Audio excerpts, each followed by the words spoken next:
Europe 1, bonjour, oui, avec les initiatives positives. Et absolument, les initiatives au quotidien. Bonjour Jean Z. Bonjour Stéphanie, bonjour Ambline. Bonjour. Alors ce matin, Jean, on part pour un festival de musique pas comme les autres. Oui, pourquoi pas comme les autres? Parce qu'il serait le plus green d'Europe, ou de France, le plus écolo. Direction le massif de Crussol à Saint-Péray en Ardèche, qui accueillera jusqu'à samedi soir autour de 5000 festivaliers par soir. Un événement musical à taille humaine dont l'engagement éco-responsable a été primé l'an dernier, notamment au Even Festival Awards, qui récompense les festivals musicaux européens les plus marquants, quelle que soit leur taille ou leur profil. Alors c'est quoi un festival éco-responsable? Ouais, c'est ça la question. Il faut préciser que le Crussol Festival est installé dans un espace naturel magnifique. C'est très beau, c'est classé Natura 2000 avec un château tout à fait incroyable en haut. Natura 2000, c'est quoi? C'est un réseau européen de sites naturels destiné à protéger les espèces, les habitats remarquables, tout en maintenant des activités économiques. Et c'est ça qui est intéressant. La création de ce festival a été portée par la chanteuse Zaz et Olivier Malino en 2017. Et le but était clairement d'amener les gens vers des changements de pratiques en se servant de la musique et des concerts. Alors on ne sait pas s'ils ont réussi leur coup,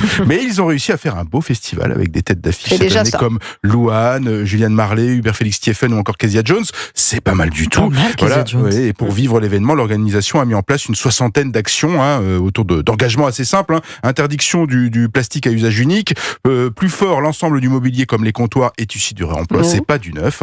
Les déchets sont recyclables et recyclés. Les boissons et repas sont presque exclusivement produits localement. Les toilettes, je ne vous fais pas un dessin, sont sèches. Même l'énergie est renouvelable via un système hydraulique et l'huile de cuisine sera promis, juré, recyclée en clair. Et sans rien enlever au confort d'un festival, le Crussol a réussi à intégrer ces questions environnementales sans que ça se voie ou presque. Et pour aller au concert, on passe par un petit village des solutions, c'est comme ça qu'il a été baptisé, qui accueille une quinzaine de structures, d'associations pour discuter finalement de ces questions.